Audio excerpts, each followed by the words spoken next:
পুরো মধ্যপ্রাচ্য জুড়ে বাজছে তৃতীয় বিশ্বযুদ্ধের দামামা। আর এরই মধ্যেই আমাদের হাতে এসে পৌঁছেছে গুরুত্বপূর্ণ আন্তর্জাতিক সংবাদ। শুরুতেই শিরোনাম। ইসরায়েলের উত্তর অঞ্চলে 4 দফা হামলা চালিয়েছে ইরান সমর্থিত লেবাননের সশস্ত্র গোষ্ঠী হিজবুল্লাহ। জানাবো, ফিলিস্তিনের পতন হলে ইরান, সৌদি ও তুরস্ক হবে পরবর্তী টার্গেট বলে মন্তব্য।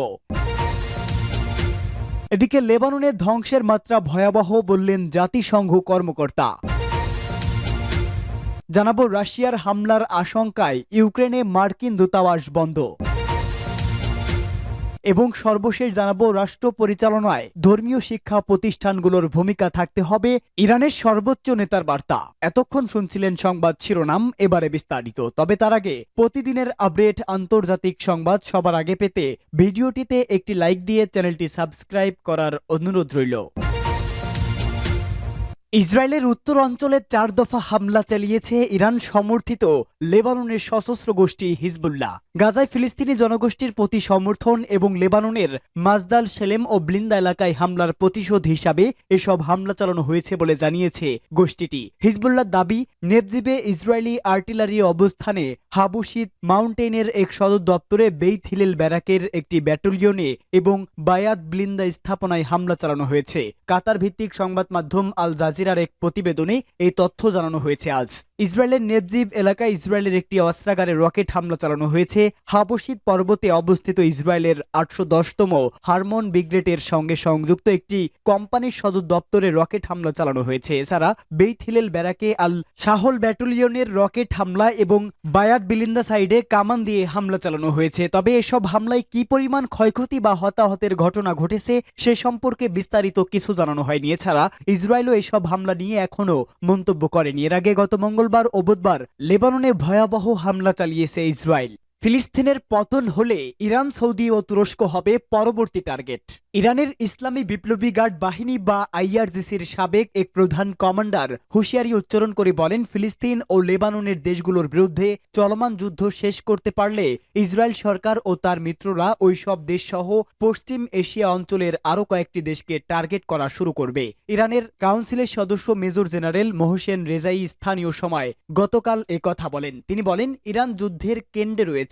গাজায় ইসরায়েলি সরকারের হামলা ও লেবাননে হামলা অন্তত 43,972 জন ফিলিস্তিনি এবং 3,544 জন লেবাননের মানুষ নিহত হওয়ার প্রেক্ষাপটে এমন মন্তব্য এলো। তবে ইরান এসব সহ্য করে না উল্লেখ করে তিনি বলেন, আমরা নিজেদের রক্ষা করার বিষয়ে কোনো বিভ্রান্তির মধ্যে নেই। আঞ্চলিক প্রতিরোধ ফ্রন্টকে আরও শক্তিশালী করার কথা জানান তিনি। মার্কিন ইসরায়েলি সামরিক অভিযানের সম্ভাব্য পরিণতি সম্পর্কে মন্তব্য করে এই কর্মকর্তা বলেন, এই দুই দেশের অপরাধ বিশ্বের চোখ আরও স্পষ্ট হয়ে উঠবে এবং সময়ের সাথে সাথে আরও প্রতিক্রিয়া আসবে। তিনি বলেন, তাই ইরানের অভ্যন্তরে বিপ্লবী শান্তি সমূহের উচিত গাজা ও লেবাননের জনগণকে সাহায্য করার প্রচেষ্টায় তাদের সকল সামর্থ্য উৎসর্গ করা। লেবাননে ধ্বংসের মাত্রা ভয়াবহ বললেন জাতিসংঘ কর্মকর্তা। দক্ষিণ লেবাননে চলমান সংঘাত নিয়ে গভীর উদ্বেগ প্রকাশ করেছে জাতিসংঘ। মঙ্গলবার জাতিসংঘের শান্তি রক্ষা বিষয়ক আন্ডার সেক্রেটারি জেনারেল জিন পিয়েরে ল্যাক্রোইক্স পরিস্থিতিকে ভয়াবহ বলে বর্ণনা করেছে। এক সংবাদ সম্মেলনে জি পিয়েরে ল্যাক্রোইক্স বলেন, লেবাননে জাতিসংঘের শান্তিরক্ষী বাহিনী বর্তমানে খুব চ্যালেঞ্জিং ও কঠিন পরিস্থিতিতে কাজ করছে। ইউএনআইএফআইএল এর সমস্ত অবস্থান রয়ে গেছে এবং বেশ কয়েকটি কাজ করছে। তিনি উল্লেখ করেন, অস্থির পরিবেশ জাতিসংঘের শান্তিরক্ষী বাহিনীর কার্যক্রমকে সীমিত করেছে। শান্তিরক্ষীদের সঙ্গে সংঘর্ষ, গুলি বিনিময় ও বিমান হামলার মতো 3টি পৃথক ঘটনা ঘটেছে বলেও জানান তিনি। তিনি বলেন, হামলার মাত্রা, ধ্বংসের মাত্রা, বাস্তুচ্যুতি, প্রাণহানির মাত্রা সত্যিই ভয়ঙ্কর। অবিলম্বে শত্রুতা বন্ধ করার আহ্বান জানিয়ে ও বেসামরিক নাগরিকদের সুরক্ষার জন্য আন্তর্জাতিক মানবিক আইনকে সম্মান করার গুরুত্বের উপর জোর দেন তিনি। তিনি বলেন, আমাদের কাছে এমন কিছু ভিডিও রয়েছে যেগুলো শান্তিরক্ষীদের উপর ইচ্ছাকৃত হামলার ইঙ্গিত দেয়। লেবাননে ইসরায়েলের সাদা ফসফরাস ও ক্লাস্টার যুদ্ধাস্ত্র ব্যবহারের প্রতিবেদন সম্পর্কে জিজ্ঞাসা করা হলে তিনি রিপোর্টগুলোর সত্যতা নিশ্চিত করেন। তিনি জোর দিয়ে বলেন, এই অস্ত্রগুলো এমন পরিস্থিতিতে ব্যবহার করা উচিত নয় যেখানে বেসামরিক জনগণ সম্ভাব্যভাবে প্রভাবিত হয়। রাশিয়ার হামলার আশঙ্কায় ইউক্রেনে মার্কিন দূতাবাস বন্ধ। রাশিয়ার বিমান হামলার আশঙ্কায় ইউক্রেনের রাজধানী কিয়েভে অবস্থিত মার্কিন দূতাবাস সাময়িকভাবে বন্ধ করে দিয়েছে যুক্তরাষ্ট্র। রাশিয়ার সম্ভাব্য বিমান হামলা নিয়ে সুনির্দিষ্ট তথ্য পাওয়ার পর এই পদক্ষেপ নেওয়া হয়। বার্তা সংস্থা রয়টার্স ও গার্ডিয়ানের প্রতিবেদনে এই তথ্য উঠে আসে। এর আগে মঙ্গলবার যুক্তরাষ্ট্রের সরবরাহ করা দূরপাল্লার ক্ষেপণাস্ত্র ব্যবহার করে রাশিয়ার ভূখণ্ডে হামলা চালায় ইউক্রেন। এটি রাশিয়ার সঙ্গে যুদ্ধের এক সহস্রতম দিনে প্রথমবারের মতো ঘটল। তবে রাশিয়া পূর্বেই সতর্ক করেছিল এমন হামলা হলে তারা পারমাণবিক অস্ত্র ব্যবহারের পথে হাঁটবে। চলমান উত্তেজনার মধ্যে রাশিয়ার প্রেসিডেন্ট ভ্লাদিমির পুতিন একটি সংশোধিত পরমাণু নীতিমালায় স্বাক্ষর করেছে। এই নীতি অনুযায়ী কোনো পারমাণবিক শক্তিধর দেশের সমর্থনে রাশিয়ায় আক্রমণ হলে সেটি সম্মিলিত হামলা হিসেবে বিবেচিত হবে। এর প্রতিক্রিয়ায় পারমাণবিক অস্ত্র ব্যবহারের সুযোগ রাখছে মস্কো। কিয়েভে মার্কিন দূতাবাসের এক বিবৃতিতে জানানো হয়েছে, সম্ভাব্য বিমান হামলার সুনির্দিষ্ট তথ্য পাওয়ার পর দূতাবাস দ্রুত বন্ধ করা হয়েছে। কর্মীদের নিরাপদ আশ্রয়ে থাকতে বলা হয়েছে। একই সঙ্গে কিয়েভে অবস্থানরত মার্কিন নাগরিকদের নিরাপদে সরে যাওয়ার পরামর্শ দেওয়া হয়েছে। যুক্তরাষ্ট্রের সরবরাহ করা অস্ত্র ইউক্রেনের হামলার সক্ষমতা বাড়ালেও তা সংঘাতকে নতুন মাত্রায় নিয়ে যেতে পারে। পারমাণবিক হামলার হুমকি এবং পাল্টা পদক্ষেপের সম্ভাবনা এই যুদ্ধে উদ্বেগজনক পরিস্থিতি তৈরি করেছে।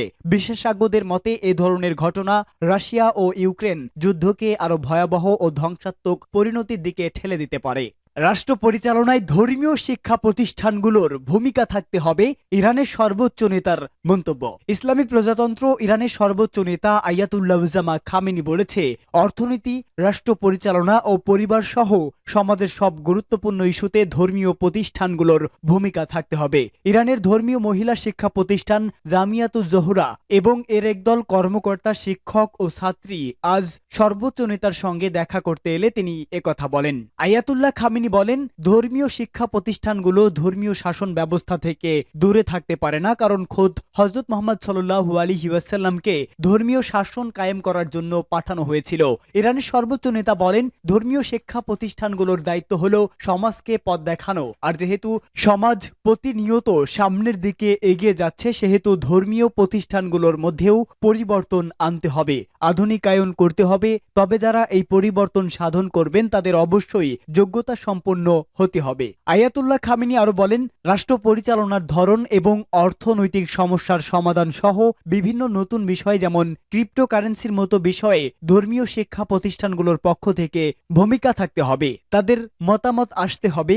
এই সব বিষয়ে ইসলাম ধর্মের দিক নির্দেশনা, মতামত, যুক্তি এবং আদর্শ রয়েছে। এসব আদর্শ খুঁজে বের করে তা নিয়ে কাজ করতে হবে।